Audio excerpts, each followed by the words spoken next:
See how I turned a potentially disastrous photo into one with a lot of impact with just one light.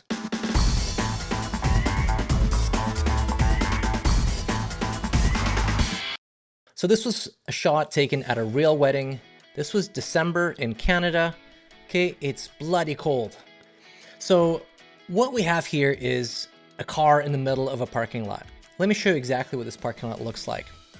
The car is parked right on this crosswalk and we are facing in this corner, in this direction. There's really nothing else around here. Okay, so not the most interesting location. Now, how we ended up there is that we shot in here with the trees and everything for about 20 minutes. The clients got really cold and they're like, look, we're done. So we ended up in a car in a parking lot. Not great. But with some thinking and some ideas, we got a really cool image, I think. So a couple of things that are working for us here. First, let's start with composition.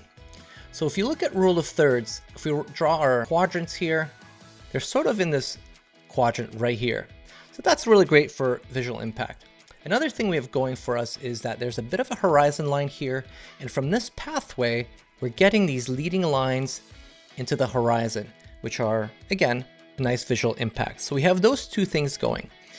Ideally, what I wanted to do is park this car in a way where I'm getting a little bit more of the cloud details in the background. So I asked the limo driver to park exactly in this spot.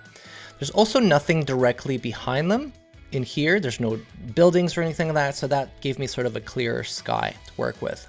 So that's all good. Now, this is where the magic happens. Look at this behind the scenes video real quick. So I have a Sony A7 III with me. I have on camera flash. This is a Profoto A1X. I also have an A1X right in here stuck in between the seats of the car. I'm triggering my flash with the other flash. I actually think I ran out of batteries because it was so cold. So I had to switch to my backup, which was my A1X, which can also trigger another light. The light in the car has a 10-degree grid on it. And let me show you how important that is. Without that grid, the light coming from this flash here would hit everything, including all these areas. So if we zoom in a little bit more, you see that in the background of the car, there is no light in here or in here or in here. It's just concentrated in this one little area just on our clients, exactly where I wanted it. And that has to do with using that grid. If the grid wasn't there, that entire backseat, including the ceiling of the car, would be all lit up and it would be really distracting. Where could I have made some improvements? Well, I think the shadow on the nose could have been a little bit better. So if I look at things now, you see that shadow, it's a bit of a triangle here. Not great. And it's also hitting a little bit of her eye. So if you look at the positioning and the tilting of her head goes this way.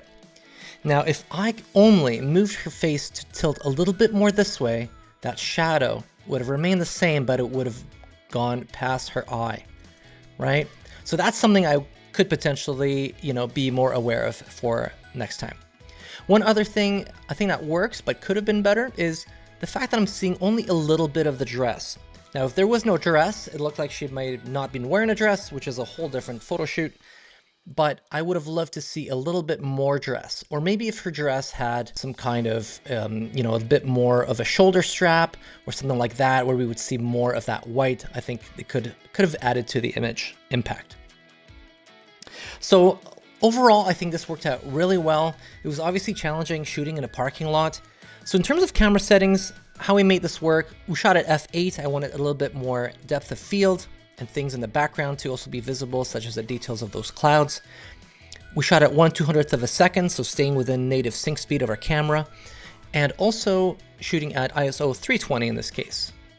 I think I overcooked it a little bit in post-production. It's a little bit heavy on the post-production, especially to my taste now. This is probably 6 or 7 years later now that I'm reflecting back on this image. But I think, overall it was quite a nice visual and a nice storytelling image. What I really like also about this image is that there is a little bit of light in these clouds. And if you kind of follow where this goes, it almost leads your eye right to the client, which are in here. So I like how that, worked out. I think I may have overcooked this a little bit in terms of darkness. I could have gone a little bit lighter, but again, it's nice to reflect back and see what you can do better next time. So I hope this was helpful. Always fun to challenge yourself or be put in a situation where you really have to think on your feet. I think we did a good job here. So let me know if you're ever in a situation like this where you had to really think outside the box to create something really cool.